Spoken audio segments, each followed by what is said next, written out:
तो टेल्स उठा है, उसने अपने दांत उसके यहाँ लगाए हैं और फिर पीछे हुआ है एंड ही स्टार्टेड बार्किंग कि अगर तुम यहाँ से नहीं निकले मैंने तुम्हें काट लेना है। And that day I was like yes, ये अब मुझे फौज चाहिए। अच्छा मुसलमान, आप जब तक आप गुड ह्यूमन बीइंग नहीं होंगे आप अच्छा मुसलमान कैसे हो सकते हो? That's an oxymoron. अगर आपके अंदर जानवरों के लिए और अल्लाह की क्रिएशन के लिए एम्पैथी नहीं है तो आप मुसलमान ना ही बने। Thank you. आपकी इबादत किसी को नहीं चाहिए। फिर इनकी आपस की भी पॉलिटिक्स होती है थोड़ी सी, इसको मैं कहता हूँ डॉगी पॉलिटिक्स। तो जो इनकी पॉलिटिक्स सर्वाइव करके यहाँ रुक जाता है तो सही है, नहीं तो वो आगे पीछे हो जाते हैं। तो बस मुझे होता है कि ये कितना टाइम और रहेगा, काफ़ी बुढ़ा हो गया है। तो बीच में मैंने इसको घर ले गया कि अब रिटायरमेंट आप घर में करें। तो छत पे इसके लिए एक एरिया सेट किया, वहाँ पे एक डॉगी हाउस रखा, एस्ट्रो टर्फ लगाई। इसने मेरे छत का दरवाज़ा तोड़ दिया। डॉग्स को लोगों ने बहुत मिसअंडरस्टैंड किया है, उसकी वजह से उनको फियर करते हैं कि a dog is a stray dog specially is a reflection of society. अस्सलाम वालेकुम, my name is Haris Ibrahim. I own चाय master and Chai Master was the first designer dhaba that started this whole trend in Karachi. Journey मेरी start हुई थी in 2018. I was sitting here chilling and I heard that the owner is selling the place and moving to the US. Kind of jumped on the opportunity and alhamdulillah we brought Chai Master to where it is today. So it started with me finding a cat with a broken leg at Muhafiz Pump. और मैंने उसके साथ खेला और मैं छोड़ के उसको चला गया वहीं। And as I was driving home मुझे एकदम से रोना आना शुरू हो गया। तो I turn the car back around, picked up the cat, took her home and उसको ठीक किया, उसको अडॉप्ट करवा दिया। And then slowly I started finding more injured animals and I started taking them home. And then घर में जब जगह ख़त्म हो गई तो फिर मैंने उनको कहा कि यहाँ पे अब हम इनको सेटल करना शुरू करते हैं। And now we have 8 dogs and 12 cats here. पहला dog was our oldest is Tails. Tails जब मुझे मिला था तो उसकी बहुत सैड सी और ट्रॉमेटाइज सी शक्ल थी। तो मैंने कहा यार इस डॉगी से मुझे दोस्ती करनी है। तो he would come every 2 days, every other day. तो हम लोग खाना वाना देते थे and eventually उससे जब दोस्ती हो गई तो वो यहीं पे रहना शुरू हो गया। और एक दिन I remember there was this drug addict, हेरोइनची टाइप आदमी, वो यहाँ पे आके भीख मांगता था। एंड मतलब उसने न्यूसेंस मचा दिया था कि वो शोर मचा रहा होता था। He would be like completely disruptive. वो अगर मैं किसी स्टाफ को भी बोलता हूँ उसको आगे तक छोड़ के आओ तो उसको भगाओ यहाँ से, तो वो आगे से गालियाँ दे रहा होता था। तो एक दिन कहीं मैंने गार्ड को आवाज़ दी है कि उसको छोड़ के आओ गली के एंड तक। तो टेल्स उठा है, वो उसके पास गया है। He didn't bite him but he took, yes, no this is Dewgie not Tails. तो टेल्स उठा है, उसने अपने दांत उसके यहाँ लगाए हैं और फिर पीछे हुआ है एंड ही स्टार्टेड बार्किंग कि अगर तुम यहाँ से नहीं निकले मैंने तुम्हें काट लेना है। And that day I was like yes, ये अब मुझे फौज चाहिए। तो आज हमने फौज रख ली है। ये जो फौज है ना, 8 डॉग्स की फौज है। क्या कहते हैं, एक एक करके हमने इनको ऐड करना शुरू किया है। सबसे पहले वो Tails, then Spot, then Dozer. तो जिस तरह इनकी दोस्तियाँ आपस में भी होती रहती हैं, या अगर कोई हम लोगों को इन नीड डॉग मिलता है तो उसको हम लोग ठीक भी करा लेते हैं, उसको वापस यहाँ ले आते हैं। फिर इनकी आपस की भी पॉलिटिक्स होती है थोड़ी सी, जिसको मैं कहता हूँ डॉगी पॉलिटिक्स। तो जो इनकी पॉलिटिक्स सर्वाइव करके यहाँ रुक जाता है तो सही है, नहीं तो वो आगे पीछे हो जाते हैं। Like I have a dog, one of my dog sits outside 96 NM, उसका नाम स्टेला है। अगर आप वहाँ जाएँ तो उससे भी मिल सकते हैं। One of them sits outside Melbourne, उसका नाम स्नूपी है। तो देर अब वो एरिया में भी ना थोड़ा आगे पीछे होना शुरू हो गए हैं। Tails is the oldest, then we have Spot. Spot को आई थिंक किसी गाड़ी ने हिट किया था, वो हमें इस तरह मिला था, उसका हाथ वाथ में चोट लगी हुई थी। तो any time like a noisy car drives by he will bark at the car.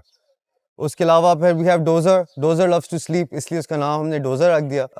Then there is Snoopy, there is Dewgie, there is नाम भी खत्म हो जाते हैं मेरे पास बीच में, तो वो रैंडम नाम आ जाते हैं। जैसे एक का नाम ड्यूगी रखा हुआ है हमने, and people ask me what is Dewgie and I am like Mountain Dew और डॉगी को हमने मिक्स कर दिया, ड्यूगी।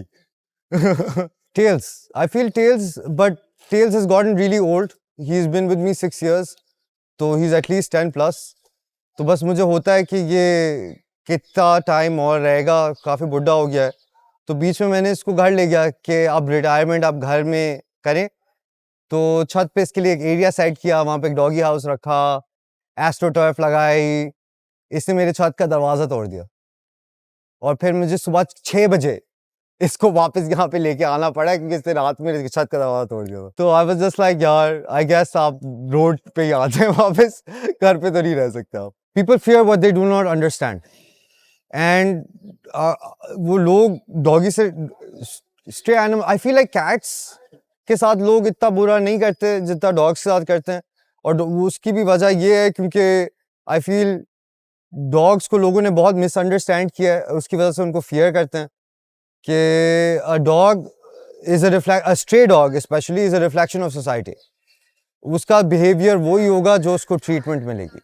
अगर लोग उसके साथ बदतमीजी करेंगे, उसको मारेंगे, तो जाहिर है डॉग भी बदतमीजी सीखेगा, वो भी अग्रेशन सीखेगा। लेकिन अगर आप देखें इनको, अगर आप प्यार दें, इनको खाना दें, इनका इनका ख्याल रखें, तो there is nothing to be afraid of, absolutely. जैसे अगर आप यहाँ देख रहे हैं, यहाँ से यहाँ पे इसको स्कार हुआ है।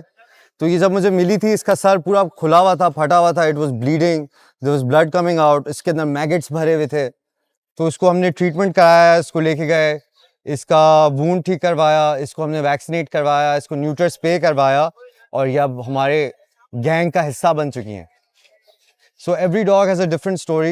Every dog had a different injury or a different sickness when we found them. And Alhamdulillah, we worked with them, we got them fixed up, and now they're a part of the Chai Master family. So the daily food is taken care by Chai Master, and the medical expenses are taken care of by me. They're all vaccinated and they're neutered spayed as well, so no babies. Awareness के लिए we do a couple of things. अगर कोई customer visibly जैसे मुझे दिख रहा है कि they're being uncomfortable, I'll go up to them, I'll talk to them. अगर मेरे बात करने से भी नहीं फ़र्क पड़ रहा तो मैं उनकी जगह चेंज कर देता हूँ फिर कि यार आप कहीं और बैठ जाएं और आपके पास नहीं आएगा. Besides that, I have one floor in charge. और floor in charge का जो काम है, it's not dealing with food, it's dealing with the staff. तो बेसिकली जो सफाई का लड़का है, जो गार्ड्स हैं, जो आउटडोर वेटर्स हैं, वो उनकी सुपरविजन उस बंदे का काम है. तो उसके जॉब डिस्क्रिप्शन में हमने डाल दिया है कि यार आपकी जेडी में आपने डॉगीज की भी सुपरविजन करनी है. अल्हम्दुलिल्लाह, यस, फॉर श्योर आया तो है. There is a lot of people who come and appreciate what you do. They come because of the dogs. उनकी दोस्तियां हो गई हैं. काफ़ी सारे लोगों ने मुझे कहा वो इस डॉगी से मेरी दोस्ती है इसलिए हम लोग आते हैं चाय master. But on the flip side, there's a lot of people that you need to talk to and explain कि यार ये आपको कुछ भी नहीं करेंगे, ये friends हैं हमारे, and they're a part of the team. तो it's a give and take, I feel. देखिए, hurdle is never easy, you know. But I feel कि turbulent waters तो हर business में, हर sect of life के अंदर तो आएंगे. But I feel our ability to navigate those hurdles has become better because थोड़ा हम पे divine protection आ जाती है थोड़ी सी, because there's been a lot of issues. People who've been coming to Chai Master for a long time, they to know exactly what we've been facing on and off. तो हाँ, I would definitely say that they do help. It does help. देखिए, एक जो सबसे बड़ा एक होता है, as a child is growing up, her parent को ये पता होगा एट सम पॉइंट एक बच्चे को एक जानवर मिलता है रोड पे और वो अपने माँ बाप के पास लेके आता है कि ये can I keep this, can we keep this. और वो for some reason I feel माँ बाप, that is a perfect opportunity for you to teach your child empathy. It is a perfect opportunity for you to be empathetic towards another animal yourself and teach your child कि यार ये you need to be a good human being. देखिए, अच्छा मुसलमान, आप जब तक आप गुड ह्यूमन बीइंग नहीं होंगे, आप अच्छा मुसलमान कैसे हो सकते हो? That's an oxymoron. अगर आपके अंदर जानवरों के लिए और अल्लाह की क्रिएशन के लिए एम्पैथी नहीं है, तो आप मुसलमान ना ही बने. हाँ, थैंक यू. आपकी इबादत किसी को नहीं चाहिए. तो till you can understand what the other creations of God are feeling, तब तक तो नहीं चलता. तो and I feel that everybody should take that opportunity that when your child comes up to you, अब्बू मुझे ये बिल्ली मिली है बाहर, इसको रख लूं. You should take that as an opportunity that teach your child. Growing up with an animal is very important for children. It teaches them so much, from empathy to responsibility to just taking care of somebody that's not you. You know, अपनी need से आगे आपको किसी की need रखनी पड़ती है when you're keeping an animal. My end note is that I would like everybody to keep a stray dog or a cat. Give it love, give it affection, take full responsibility for it, meaning usko vet visits, vaccinations, neutering, spaying, and see the love and affection this animal gives to you, and you will definitely see a change in your life, for sure.